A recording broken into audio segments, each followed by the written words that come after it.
Should we make sure it's recorded? It's recording. Should we make sure? Because the last time we got clapped. No, that was when we were using the Vimeo. Oh, that was This still is different. Okay. We're using Google Meet. So let's hit it with the 3, 2, 1. Yeah.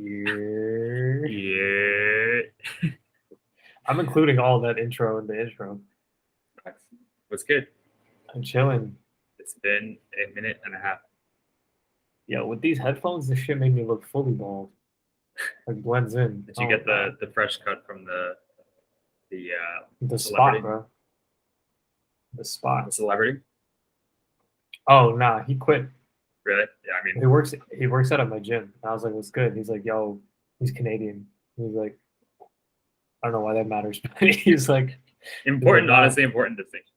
When you hear him talk, because I was hearing him tell me shit, and he sounds Canadian as fuck. He's like, yeah, like me and my girl saying like ratchet things, and he's like, like yeah, he's like, I do porn, bro. Eh?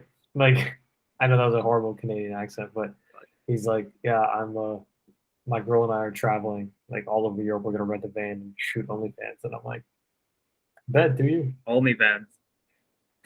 OnlyVans. That's hilarious. That's the episode. OnlyVans.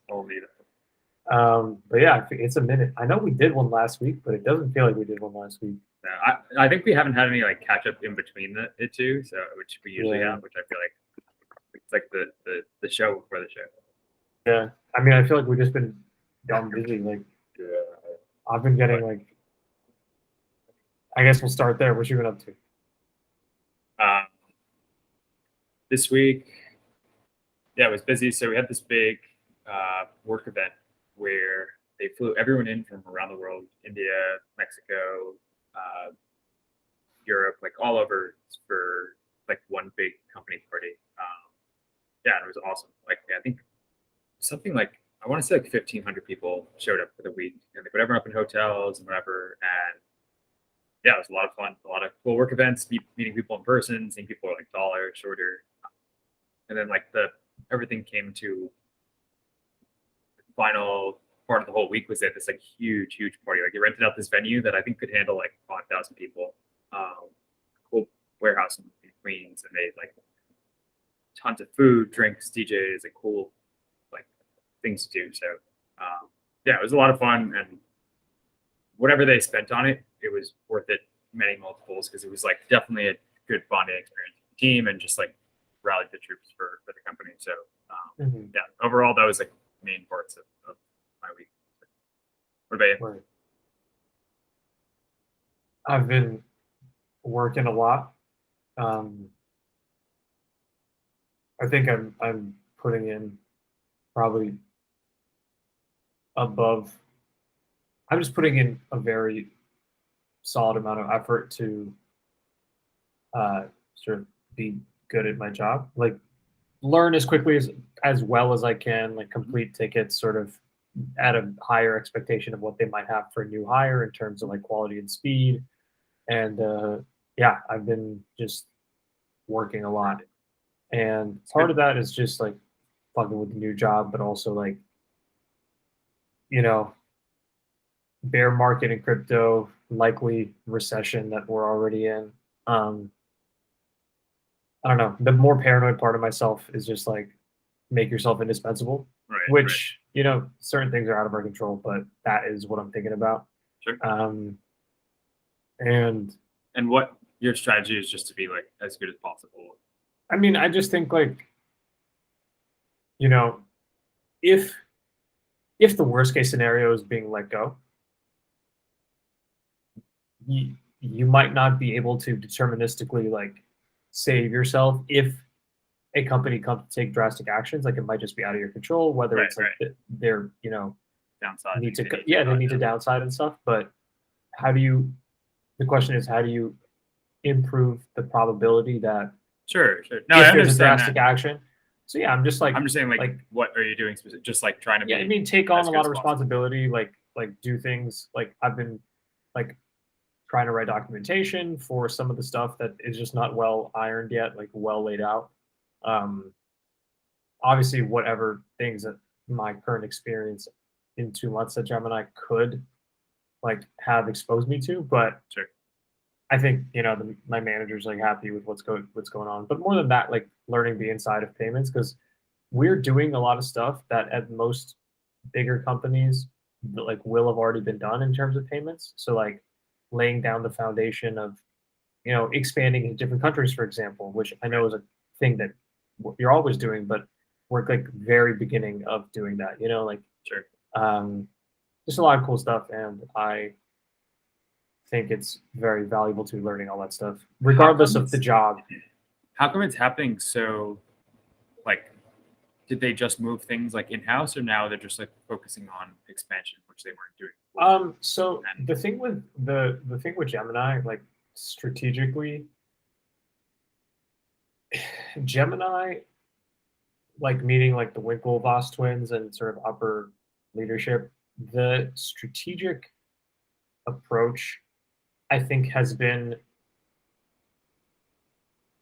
okay. If we take a step back, I think there's a lot of like people in crypto in general that see crypto as like the next huge fundamental shift in how society is organized, right? And I think there is some merit to that, but I think a lot of the like hyper crypto heads maybe can have their heads in the clouds too much by not understanding like, okay, we live in a complex world. The financial infrastructure is very complex. Getting shit done is not just going to be born out of idealism of like, hey, this is where we want it to go. It needs to like solve it a takes problem. exactly. Real work So needs to be done. the Winklevoss twins approach with Gemini has been, let's do things as Compliant, right? as compliant, as squared away with existing financial systems and like legislative infrastructure as is possible to do, and that strong foundation will allow us to capture market share when these other companies suffer the consequences of not doing that. So their basic bet was, it's a great technology, and they're Bitcoin billionaires, but at the same time, they're like, it's not This practical. needs to be usable for real people. And yeah, Exactly. I've run into things like that. Yeah. Yeah. So we are already in 8 countries, but something in Gemini we like to talk about is as an example of like how Coinbase invested a bunch of money and sort of in opening up service in India. And Sure. I believe in the first week or first month of them opening in India, the government was like, nah, this like we're not down with this. So incredibly complex with the data. So Gemini's expansion plan, the Winklevoss twins were saying this the other day in a call, like wait for countries to be ready for us. Sure. No, it's very real when rubber meets the road. Yeah. So right now we're in 8 countries, and I think it's very much like a tortoise versus hare situation. Sure. Where strategically it sounds like the approach is very much feet on the ground. Right. Do you guys use Stripe or no? Yeah. Maybe we do. I don't think so though. No. Interesting. Yeah, I think there's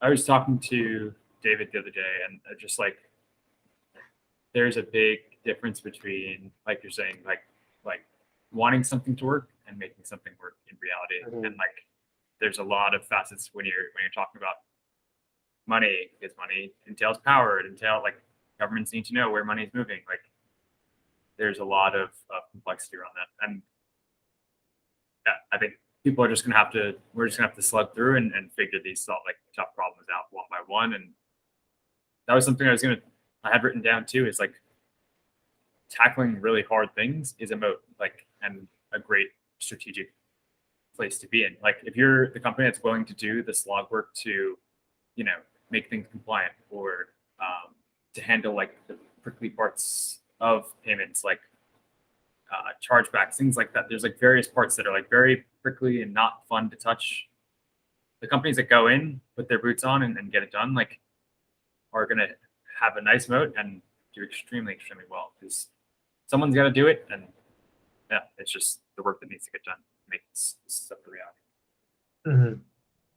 Yeah, and as far as I can tell, that is the approach that we're taking. Like, something I've actually seen a lot of Gemini is very much a focus on like doing things fast, but not at the sort of not trading like growing according to sort of principles of scalability. You know, Sure. like not incurring a huge amount of tech debt. You know, Sure. um, Everything just has these like trade-offs. Like you hear that book Blitzscaling? blitz scaling. Yeah. No. It's the founder of LinkedIn, and basically is just saying that some companies, like when it comes to like dominating market share, like you just need to like once you find product market fit, you just need to throw money nonstop and just grow, grow, grow, and like by any means necessary grow. Like like Uber, Lyft, like you need to be like the dominant player. Market effects take place, and then you like are this dominant player. And it sounds like I feel like due to the legal hesitations and like the not real rush to adopt crypto, it's kind of allowing, yeah, where it doesn't need to be the case. Like, yes, there is an advantage of scaling really quickly, but yeah, it sounds like there is definitely an advantage to, Yeah. or it's not a disadvantage to not like scale like quickly. Facts. So yeah, just been focused on work a lot. I started reading, like I've said I was for the last 3 podcasts. Okay, I reread Flying Tractor's Guide to Life Yeah, this yeah. past week. Did it hit or no? Yeah, it hit. I mean, it's a great book. Yeah. I actually just gifted it Yeah, to Jacob. I sent it all the way over. Across. that's fire. Yeah, I think it's I think my biggest takeaway from it is, and I think it's something that when I was 14, I was like afraid to like do something, and my friend Ursula, who was very much like a big brother to me growing up, I mean, he's still a big brother to me, uh, was like, trust that your future self will be able to figure it out, right? Like, right now, you're trying to anticipate how you're going to react. Don't worry about that. Like, just make the decision now, be present, and, you know, at the point where some situation comes up, that person will be able to handle it, right? And I carried that with me for a long time and has helped me tremendously in like decision making and just how to think about stuff. Um, and this book, the biggest takeaway is his whole thing is like a lot of us, a lot of people stay stagnant and don't take actions because they don't know how what the whole picture is going to be before starting out. Right. And there is something very sort of, it seems like, it seems naturally compelling to the human mind to not want to act until we've planned everything out. But even when you start to verbalize it, it seems kind of ridiculous. If you really like take a step back, because it's like if you're going towards some sort of goal, most things that are like inspiring and people point their lives towards aren't figured out because no one's done it before. And even if someone's done it similar, like a similar thing that you want, they weren't you. Like there isn't like a step by step, like take step A, then step B, the way there is like getting a fucking accountant degree in college. I feel like there was something I was reading too. It's like all the best things that society has created hasn't come from someone figuring out these like grand plan and then like executing on it. I mean, maybe like Bitcoin is an exception to that, but there were many precursors too that probably ultimately led to it, or attempts to make something like it. But like if you think about like I don't know, if you think about like a grid across the country, like an electrical grid across the country, like if you could try to plan it out, like it would be mind-blowingly hard. But what they did was just like put a generator, and then like in that local area they had electricity, and then like eventually this like patchwork system arrives, and that's how it is. In other countries, like I know China has like kind of leapfrog things where now they know how things can be done, so they like redid their whole infrastructure and it's like well set up. But like if you're trailblazing and you're like figuring things out, like it's going to be this iterative approach. And I totally agree. Like when you say it out loud, it's like stupid to think we can plan out these magnificent plans. But yeah, almost everything is some iterative approach. Facts. So what I like about the book is like just look for the first trap. Like just look for the next step. Don't worry about 10 steps from now, what is the next step that'll get you closer to where you want to be? Because I actually don't think that's a hard question to answer. Because it could be something as small as like, I mean, he gives the example in the book, like he had a client in his like coaching business that said like, oh, I have all these responsibilities. What I really want is just to like disappear for a month and have quiet time and alone time. Right. And he's like, okay, then you know what you need to do. Like, Right. It's do as simple that. as that. Yeah. Like you don't need to know what's going to come out after that, right? Because you can Right. identify your mind is not fully clear, Right. then you got to clear your mind. And you actually can't even figure out what's coming after that because it'll require a clear mind. Exactly. Yeah. Yeah. I It's think like, also go ahead. that quote too that I really like from there. It's like I know where I'm going, or I don't know where I'm going, but I know how to get there. Like I think Yeah. that's spot on. It's like you get a sense of where you want to go, but you don't have to have like everything figured out. It's like go and just follow what feels like the right path. Yeah. And I think that's an important. Do you ever have this feeling? I don't know if I've ever vocalized this to you before. When I think about like the most impactful things I've learned, whether it's through reading or through conversation or just insights I've had, I feel very much like I feel like if I say this or verbalize it, it's not going to make sense to anyone besides me. Speak it. No, but not out of like a like almost like when you say it out loud, it's going to be like no shit, But things Yeah, that yeah. weren't no shit, like Ray, like Sure. maybe it's just so like ingrained in us at this point. But I think we both experienced first reading Ray and being like, whoa. Yeah. But I it's think like that's before we read that, I don't know, what did we think? Like I think it gives you like I think it's like your mind adopts this new like framework. But yeah. I talked about this a lot after my retreat. I was like driving this guy back, whatever, like an hour, and we were talking a lot about how like you can read a book about psychedelics, read about a book about meditation, and like you're like, okay, like yeah, this kind of makes sense. But then like once you go through it, like words take on a whole new meaning to them. And I feel like the same thing happens with like when you learn something new or like you hear a cohesive like argument, like with Ray, you hear like, okay, this is reality. You have to like approach it in a rational way, figure out like a rational way to go through. Like the words like just mean so much more. Like if you just read one line from Ray, you'd be like, okay, this like sure it makes sense. But if you read it in context of the whole book, like you're like, oh, like it's just so much you understanding is just so much deeper. Facts. And then I was trying to explain this to my sister. I don't know. There definitely is like a thing where you have to be ready for something. Yeah. But I don't like that language. I'm not implying like if I explain it to someone and they don't get it, they're not ready. Because I could also be explaining it poorly, like whatever. But I guess I just don't relate to how anyone could be exposed to the message of like that book, Principles, or if your approach is not principles, you read something like the Chef article, Wait for Why, Sure. which is basically the same message, like completely. Like what is the bottleneck? Like what is the bottleneck to understanding that or like to having it be aha? Or is it just like can you just not care about it? I don't know.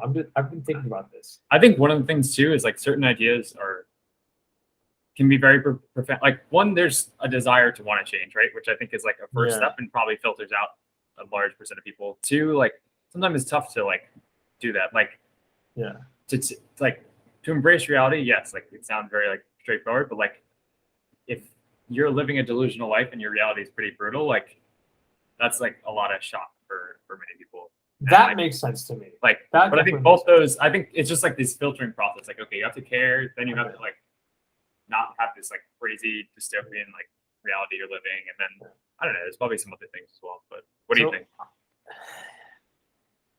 So I wrote this down a little bit. I think it's the first point I wrote down, but I was like the other day. I was just every morning I go sit on the balcony and kind of just chill, like take in sunlight, do breathing exercises, read a little bit if I'm reading something.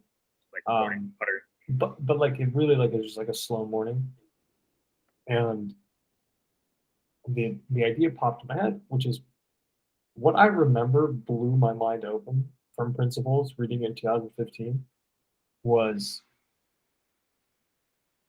him describing like basically like his own how he arrived at the scientific method through his experience, but like how like we all have convictions about everything. Like we have convictions about the world, like how things work. Like the question is like, why do I believe this? Like, what is the method like that I took to have this conclusion or this conviction about the world? Sure. And I remember thinking, like, reading that and however he phrased it, and just it. I mean, it was literally like a Yeah, like you it's know in like a like paradigm movies shift. with like movies in the multiverse when like they'll be just going about their life and it's like someone snaps and then like Sure. everything becomes like mirrors or like you Sure, see sure. reality Like break Matrix like shit. it's Yeah. glass Yeah. matrix shit. It was like whoa, you know. So to answer your question, my thoughts on that, I think not, at least what I observe is maybe some people have not given serious thought to like feeling right and being right are actually completely different things, and Yeah. there's almost zero correlation between the two states. Sure. I feel like more people than not would rather feel right than hear it. Like, Yeah, you should, bro. That book I just read, I'm actually gonna reread it because I think like I didn't absorb enough of it. which one? Um, Elephant in the Brain, like it's definitely like top tier book. Like it sorry if we're going on a little tangent, but No, what? It's bro, that's what a podcast yeah, the is. whole shit is a tangent. Yeah. It just like really makes you like that exact thing like makes you question a lot of reality. Like this part, I thought you would really like. Like he was talking about school, and he's like, what really is the point of school? Is the point of school to learn? That's the question that's like posed. And he's like, most people would say, right, Taimur, you go to school, you study I'm math, writing it you down. Sorry, that's why I'm looking yeah, down. Okay, it's available. Cool. Elephant in the Brain. yeah. Okay, so what is the point of So school? what's the point of school? And most people say, you know, you go to school to learn, right? And like you come out of school and you have this like basic knowledge, right? And he's like, is that the case at all? And he like takes a step back and like breaks down school. And he's like, you think about college, right? Like most people go through college, you study for 4 years, every like semester you take these tests, right? And you learn everything, this whole range. And then like after 1 year of college, like someone's income goes up by like 5%. Second year, another 5%. Third year, 5%.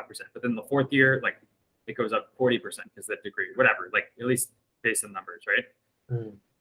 But he's like, you're not taking the hardest classes your fourth year. You're not like learning the most important things fourth year. So why is there like that paradigm shift for getting this degree, right? And it's like, yeah, you can finish school and like that says something. Then he's like, when you finish school, you don't get you don't take a big test on your last 4 years. You just take it on the last semester, right? Yeah. So like, what is the point of school really? And like, he basically goes this whole argument, and basically like that school is really just a way to like, and a lot of things in society is just a way of like ranking social like standing, and in this case, it's like through these like mental games, and basically that Yeah. school, like the type of school you go to, and like how you do is all just a way to like create a form of hierarchy, and everything else is pretty bullshit. Even though there is like, and he said there's like, yes, some benefits, like you learn how to like be a member of society and all these things, but yeah, it's just like the whole book is basically talking about things we do that in reality, like we take it as this is the reason why something is, but in reality, there's like this motive, biological like motive underneath, which is like social hierarchy, and figure that out, and this is like a structured way of doing that. Mhm. I don't know. I just think there's a lot of good points in there. There's definitely some fluff in the book, but like there's a lot of points in there that I think like internalized and like really sunken in. I think can completely change like the way people approach it. All right, bet I'll read it. Yeah. So I have a long queue right now, but I'll read it. I'm working through Yeah, what Beginning book? of Infinity again. Yeah. Just because I mean I've been talking about it for a while, but after watching that knowledge project podcast clip with Patrick Collison, I like kind of did. I got like into him, and I like listened to him on Tim Ferriss where he talks about books and reading a lot. And I went to his website, and he has like he has a Yeah, it's list of whole books book. that he's Yeah. read, and he highlights like the best books, and like he has three rankings, like just nothing. This one was pretty like this one was above average, and then this is like Elite. mad good, elite. And he put Beginning of Infinity as elite. Elite. Yeah. And there was like 5 elite books of a list of like 500 books. So Right. like, What else did he put in there? I know Naval. I don't know, man. I mean, I have the list saved. I don't really remember. Sure. There's mad books though. I'll send it to you. I mean, you've seen it already, but Yeah. yeah. So I'm gonna work through that book again, and I just think that it's gonna Just take a commit minute. to it. Yeah. But I mean, for those two people to be like, this is one of the best books, and Yeah, Naval I said on Twitter, like, if you could tell your kids to read only one book ever, what would it be? And he said Beginning of Infinity. So I'm like, Right. all right, that's like the best. Like Naval is also the reason I read Nassim, and you know how influential Sure, Nassim sure. has been on me. So yeah, He that's graded in that thing you put retweeted. He put Elephant in the Brain too high up there. Like it was like whatever in the top 20 books. Oh, the list of books that he Yeah, retweeted. yeah, it was one of them. Okay, Book it's that. on the list. Beginning of Infinity. Interesting that he gave it that high. I think it's a book. Remember we spoke about this once? I was like, there's certain books that like you read, and then other books that you have to like read under the assumption that like I'm reading a textbook. Like this is fact. And I think Beginning of Infinity is probably like textbook That kind of type of book. book where you have to just read it and be Yeah. like this is the way things are. This isn't meant to be like.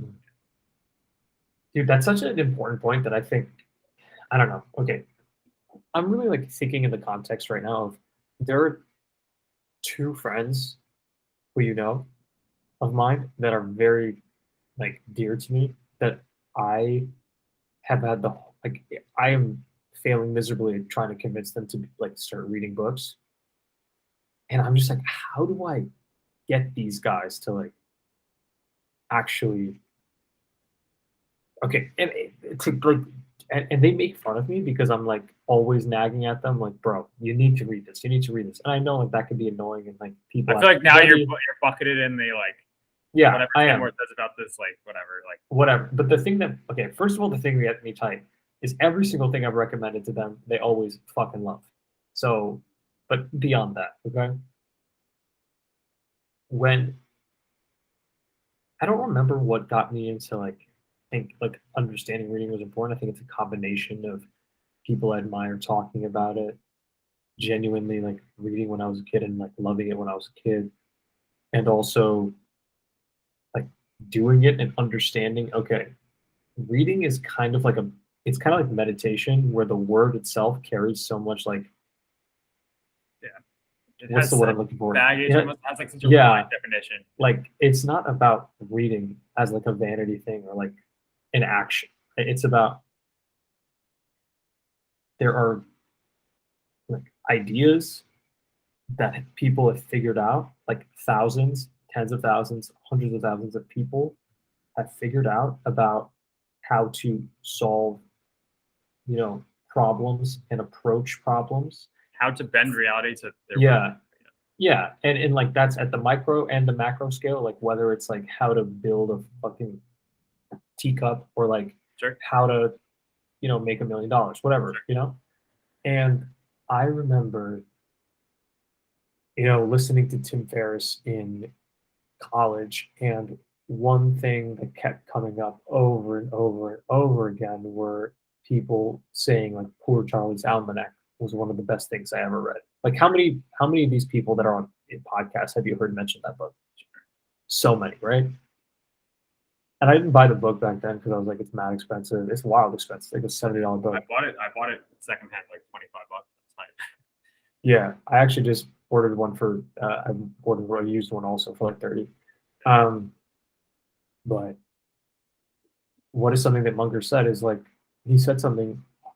He said like I've never met someone who's extremely successful that is not like a voracious reader. Sure. And when he lays down the logic of like going through life, one should recruit all of the big fundamental ideas from different disciplines and like just different life experiences so that Sure.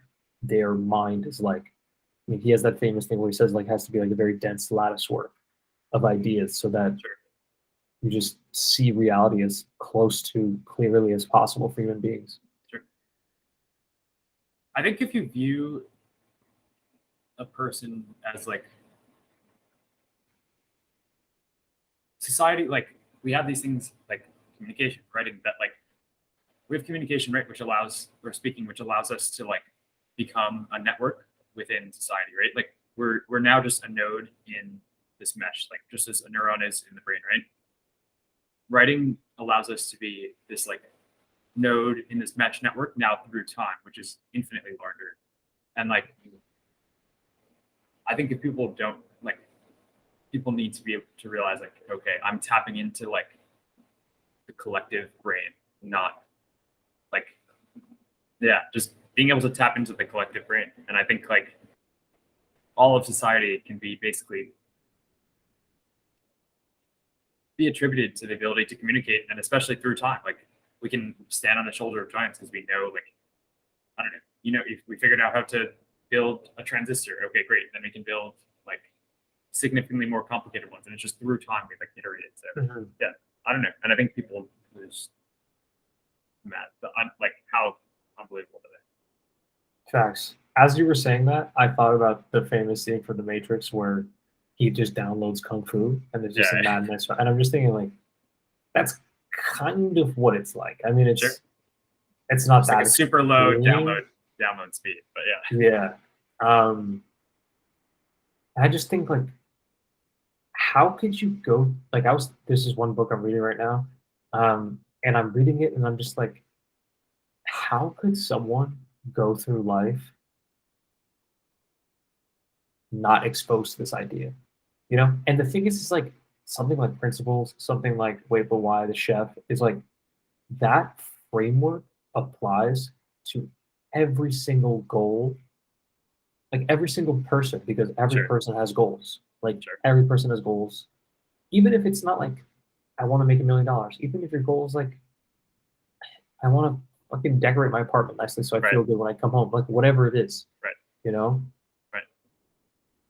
Yeah, I think it's one of It's those just things crazy. like if you view,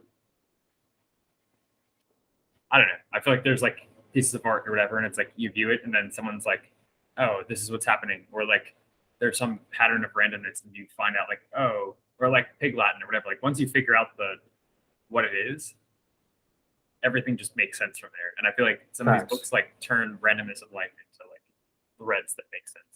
It's so beast. Like Yeah. it's so crazy. Like okay, so I want to talk about daily rituals because I recommended this book to you. This book is a 10 out of 10 for me. For you, it wasn't that. So I didn't even finish. I usually finish most books. I was just like, I okay, did you audiobook it or you read it physically? Like audiobook. bro, okay, we're gonna adopt Well, the hold, but rule. hold, No, we're but gonna hold on, adopt the hold on, rule. hold on. When I recommend a book, no audiobook. And don't ask You me recommend? why. I won't read it. No. Yeah, if I recommend a book, don't audiobook that shit. Here's my issue with the book though. Like, I can see why people like it, and we spoke about this a little bit, but just like for me, like I didn't think I could really pull from anyone's like routines and be like, oh, like this makes sense for something I should do. Two, I was like, this is so specific per person, and like I just didn't find that I like cared that much. Honestly, I was like, great, like you like do ballet in the morning or whatever the hell it was, like that doesn't really like help me. Like I think it's interesting to an extent, but I just didn't find it like that useful. And maybe I will. Like I'm sure if I go back to it at some point, I will. Okay.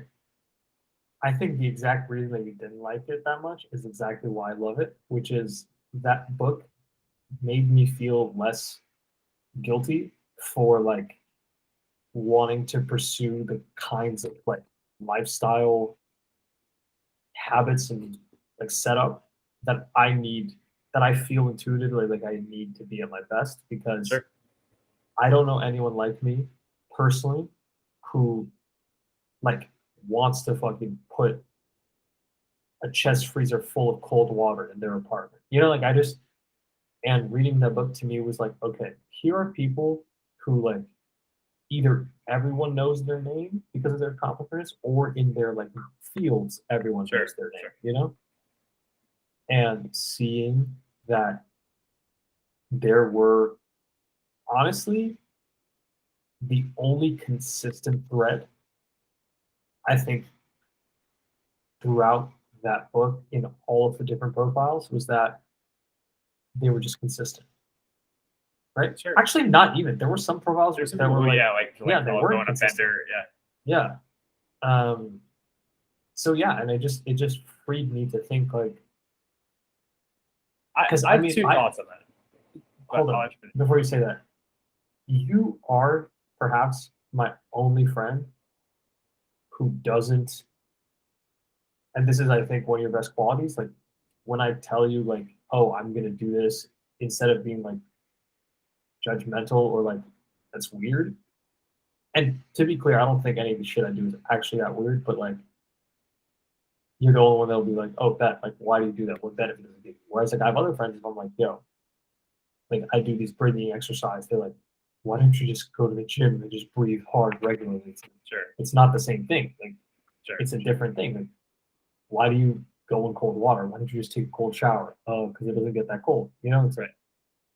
so reading that book for me was very much like, okay, like a lot of these people have been really fucking weird and they just found systems that work for them, and it Sure. wasn't like trying to like you don't no No one needs to blueprint. no one needs to be like buying your system Sure. for it to be valid, Sure. you know? 100%. 100%.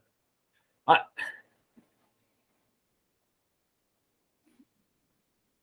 so my thoughts on it, like I definitely agree. Like I don't know. I feel like for me, like I don't really like care. Like if I wanted to, like I don't know, do a routine that's whatever. Like I'm just gonna do it. I don't know. Like if I want to like stay up till 3 in the morning, like doing what like I don't know. Like I don't feel like out of place doing something like that. But I don't know. That's just my thoughts on it. But do you The other think thing I it's was gonna say sorry, go ahead. was just that like with with these books, like one, I wonder how much of it is like correlation versus causation, and two, that's also like they interviewed like artists which are generally don't have as rigid days as say like a stock trader or someone who's like closely taught like a garbage man, whatever. Like like it's self-selecting people that have like are gonna have like unique schedules. So that was the other thing I was thinking, which is also to the point like yeah, that might be a positive thing for like Yeah. what more people should be like. But yeah, those are just like quick thoughts I had. Okay. In response to your first point, do you feel like you have like habits that you feel are like indispensable that are also not conventional?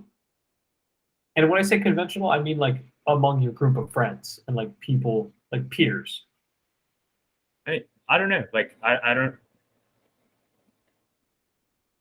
really think about it that way. I'm just like, oh, I'm gonna do these things, and Right. but And the like, reason I wonder is the reason you don't think about it that way is because you maybe they're having either you just don't broadcast to people like here's what I'm doing, or it's like you just maybe because I tell you when you tell people that you bought a like $600 chest freezer, you gutted it, you caulked it, you fill it up with cold water, you bought sure, fucking people 99% of people are like, bro, what's good with you? Like why'd you sure, do sure, that? And like I feel like that's it's indispensable. Like once I Sure, experience this, like I can't not do this, you know? So I wonder, is it like,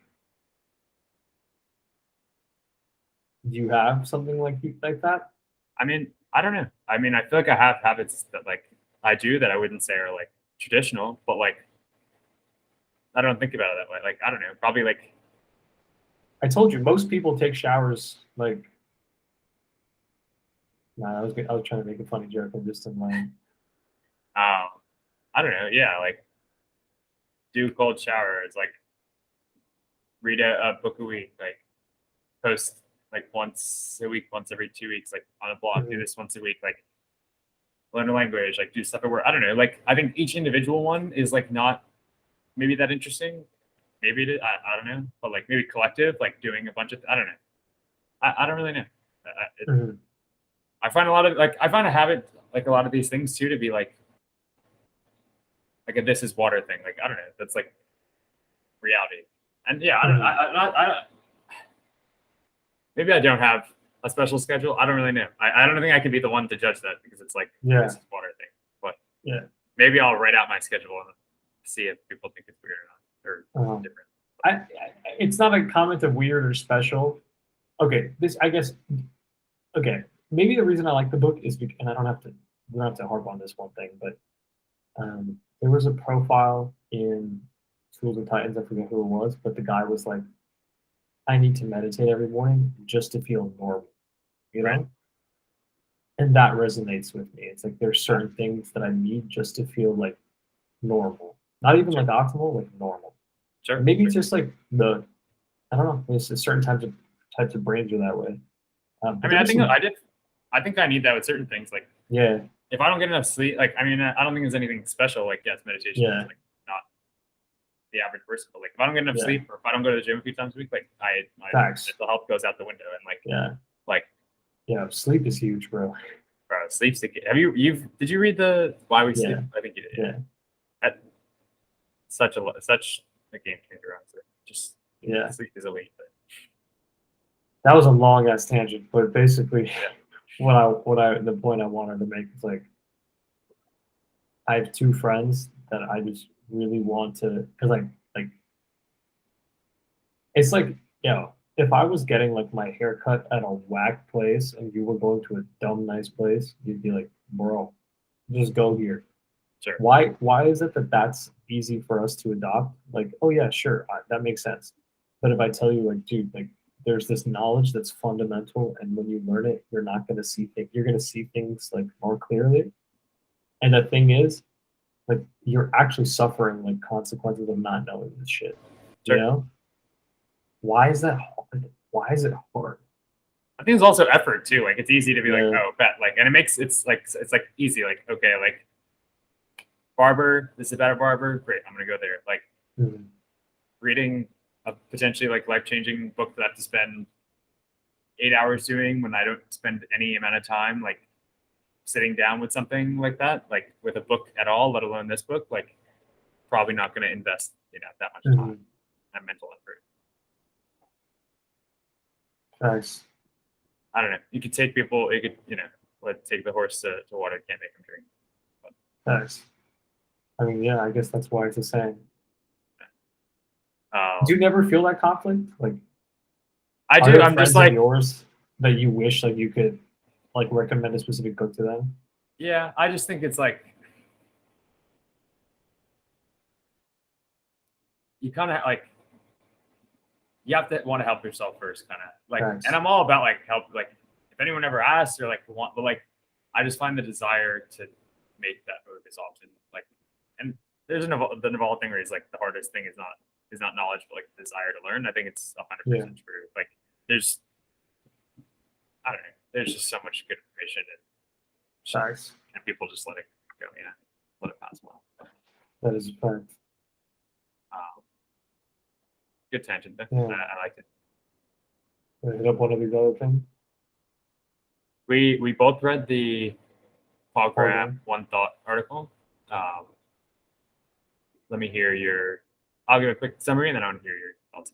Basically, Paul Graham, founder of Y Combinator, he basically said that having one. It's great to have. You don't want to trouble your mind with all these like BS thoughts. You want to have your top thought be like the most important thing in your life. So like when you can, the example it gives, like when you go in the shower, what's the first thing you think about? And the reason it's so important is like when you have default time in your mind, like you're going to spend time thinking about this idea and like subconsciously also spending a lot of time thinking about it. And like it gets a lot more of attention. So you want to protect that at all costs, basically. Yeah. And I thought very highly of it. And I'd love to your thoughts. I mean, I think it's a very. I mean, I agree with it 100%, and I always find it's interesting that like so many like what he's saying basically, I believe, is like the same thing as Naval saying like you want to only have one big desire at a time, right? And he's approaching it from a different angle, like practically whatever your number one like your number one priority is in your mind is going to be the one that benefits the most from your creativity and like your sort of problem solving skills because it's going to float like into the sort of substrate of your thinking, right? Sure. And I think it's 100% of a fact. But reading it also, I was like, is there a skill set for like actually controlling what you truly desire? Or is it that like kind of what Naval says is like sometimes to get to certain places, you actually really need to just get what you want so that it unlocks the next level. That's what I was thinking about because he also talks in the article, warns, make sure that that one thing is something that's productive, good for you. Sure. Because I think we all experienced like being drawn towards or like hyper prioritizing something that either in the moment or in retrospect we realized was like not Irrelevant. Yeah. it just wasn't like the best thing for us to be focusing on. Yeah. Mhm. No, that's a fact. I think like yeah, I wonder if there is a way to be more intentional about it. But I think yeah, like it's one of those things like you said, you can just make sure you're not prioritizing like BS things, like I don't know, like little bad things that have gone on in life. And yeah, I get and I think the bigger like you're saying, the bigger issue is like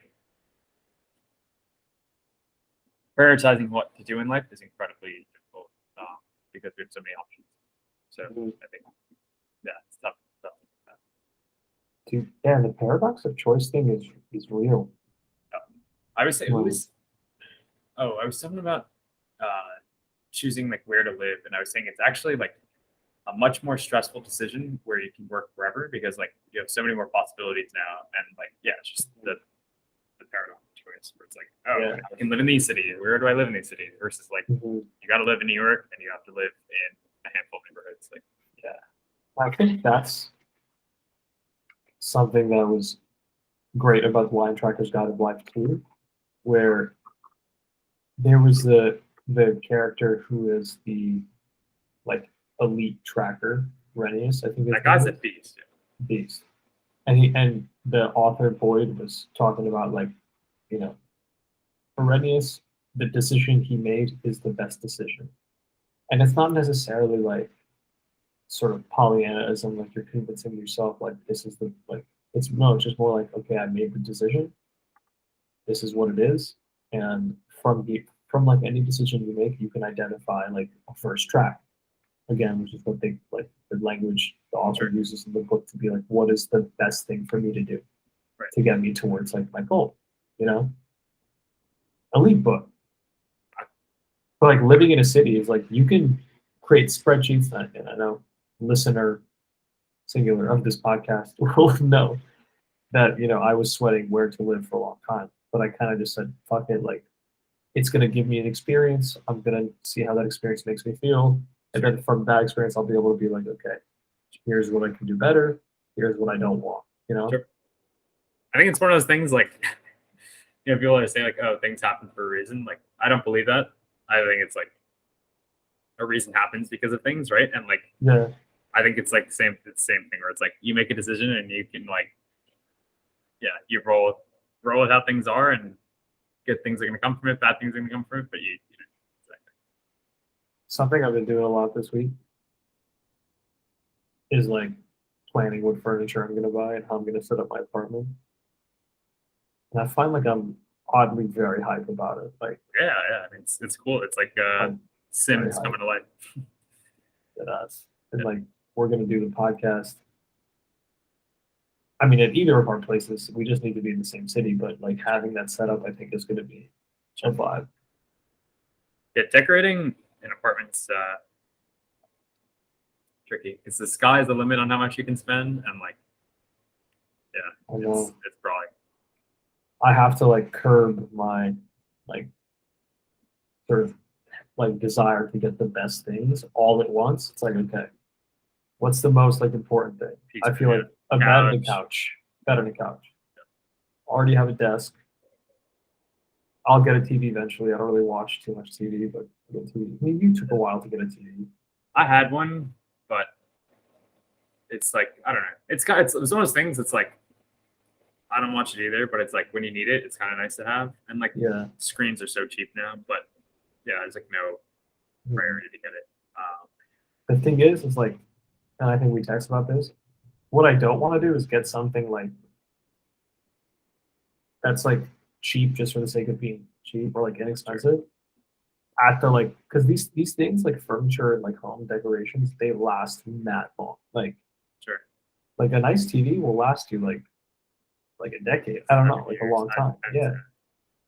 like a nice bed or something like You that. got to make sure you get good movers though, otherwise you nice Facts. furniture becomes slightly less slightly. So is it common for movers to break shit? Yeah, I mean, Like moving is just fundamentally like. I mean, especially in New York, it's just like tight spaces. Like people generally throw in a car. Like, certain, usually like cheap furniture, they're not gonna like wrap an IKEA desk. I mean, maybe a little bit while they're in the hallway, but I don't know. I'm like hesitant to get nice things now because like it's also like annoying to get nice things because like let's say right now I wanted to like not live in New York. I didn't want to like store my shit. Or if I was like, I want to move to like Tokyo, right? Like I'm not going to ship anything here. Nothing here is like or collectively worth like shipping. Like it's kind of nice to be like, okay, I can like get rid of this stuff quick and like sell it or easily like throw it away. But I mean, I guess nice furniture you could sell too. But no, I mean I have met a few people in Miami who used to live in New York and they had their stuff shipped down, and all of them were like, it's a nightmare. yeah, exactly. So there's just like, remember I was telling you the other day, I was like, the cost of something is double whatever you pay. Like with furniture and shit like that, it's probably even more just because it's like so bulky and like such a pain in the ass. Bro, it's crazy. Like with the opportunities, like you just said this, but the opportunities that remote work presents, like yes, so much possibility. But I really just want, and we've talked about this before, just like my home base. Like I want Sure. my home base, the apartment or house, whatever it is like good enough to meet like my basic core needs. Like, and then everything can be layered on top of that. And I'm just like, that's the kind of thing that you can't like. It's more than just like, oh, I want a home base. It's like there's a lot of logistics, like money, like Sure. timing, all these things involved. And it's perpetual cost. Yeah. Facts. That's the worst part. And also things change. Like Yep. if I wanted to get a home base in Miami, it's like, oh well, all my friends live in New York. Is there going to be a point where like, okay, I'm here enjoying life in Miami and I make new friends, whatever, but like I want to be in New York and now all of a sudden I'm not in my home base. You know, it's like there's so many trade-offs that's just like fundamentally hard problems. But I think it's one of those things, once again, it's like you make the Go with decision it. and go forward and whatever it is, Yeah. sort of like make the most. Thanks. Should we do some final questions? A little wrap up coming up on now. Yeah. You got anything good? I think someone asked me a really good question this week, and I was like, how to ponder it.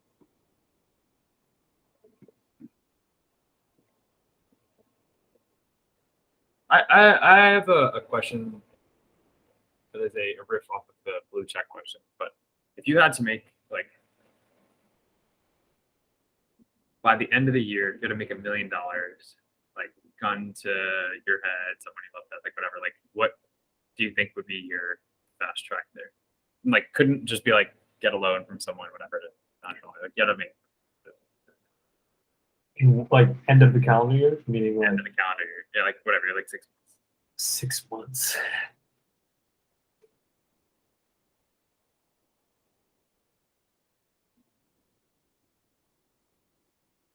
And also now thinking about it, like the follow-up question is like, why would we be doing that right now? But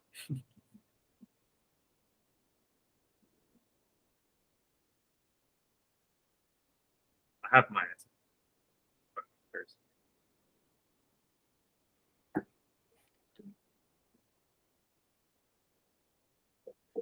I think I would really try to codify and like write basically all these ideas I have in my head that I've learned through my own like reading and stuff, and then try to use the internet to leverage my writing and like content I can create on YouTube, and try to land like speaking gigs. Like that's I don't know how lucrative those are. Maybe $1 million is like someone who's done that. Be like $1 million, you're not making $1 million that way. But I think like if I was gonna make fast money, that's the best idea that comes to mind. I don't know, like flipping real estate. I don't know. Like that's what comes to mind. Because I actually think like I could do that. Not meaning that I could make money doing it, but I could like I would enjoy the work enough to do it. And the question is like, why don't we do that? Well, because there isn't a gun against my mom's head, you know? Sure. For $1 million, we can change that. Facts. Mine would be, I'd probably pick like 2 coins and probably like 10 stocks or something like that. Like some combination of like sub 20 collective amount of like assets, and like study the shit out of them and just like really understand their patterns, how they move, and just like trade and like maybe use leverage, and then or do like an e-commerce store and like just like really hustle to like make connections to like meet some people who like know what they're doing, and then like just grind like crazy. And like I'd probably start by like somehow offering like technical skills to like get foot in the door. That'd probably be my but and maybe I don't know, maybe that's a good, now I'm thinking that maybe that's a good approach. I make a mill by December or by January, you heard it here. Yeah. Yeah, I mean that's a interesting question about thinking about. That's like that Peter Thiel thing. Like, yeah, the 6 months. Yeah. I guess technically, if it didn't have to be like actual cash, like it'd probably be like start a company that has like you could raise whatever, like yeah, 5 mil valuation, which probably wouldn't be very difficult. But I feel like right now it would be difficult, but 3 years ago, maybe not. Apparently, money's flowing like crazy, like in the VC world still. But yeah, probably the faucet will probably hit it. yeah. Shit is wild right now. I don't know. Maybe try to make some like OD viral YouTube. Like, what if you just spent like you went full Mr. Beast on like YouTube? But he said it took him like 10 years. Yeah. That's also the thing. Like, I know we're at time, so we can call it real soon. But like, if you were gonna Mr. Beast something right now, like not drop for bills. Yeah, no. Sorry, Mr. Beast like become hyper obsessed with studying and like mastering one skill, and it could be like a meta. Like YouTube itself is not like a specific skill, right? Because it's like it's like a meta skill almost. Yeah, what would it be?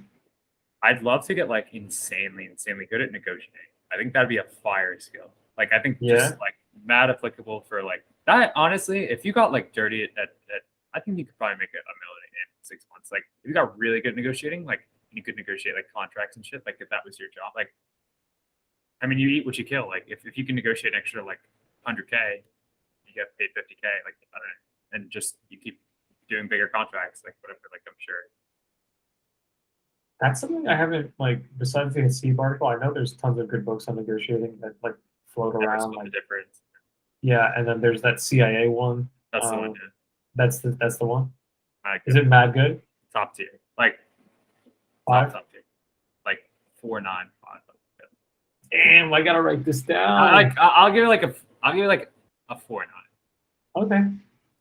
It's mad. Like I think it's one of those books you have to read it like a textbook, and I think if you practice it, it can be like. Yeah, never split the difference. Negotiating as if your life depending on it. But yeah, I think I- that could be like a huge like.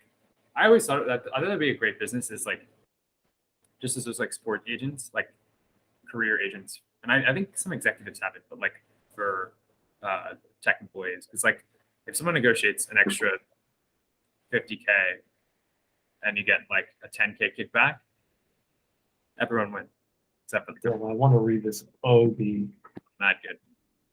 I'm getting into a phase right now where I'm getting mad excited about mad books. You know that phase? You gotta see what I know, but then you look back and you're like, why was I so hyped about some of these books? Yeah, but I think you got to see what sticks. Like you No, got no, to I try know. a bunch of them. Fine. Never split the difference. Tell me this is place hold. All right, I'll add this to the queue. 12 weeks. You're bugging. There's Nah, probably you gotta that's get. Do you have Queens and Brooklyn card yet or no? Yeah, bro, I got them all. And Libby now shows you availability all I of them. know. We go get the Miami. They don't got that shit in Miami though.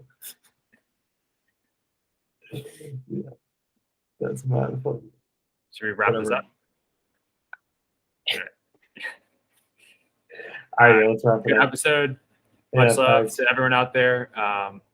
Peace. Peace. Peace. Much love. No, not me. Call. Stop recording. Stop.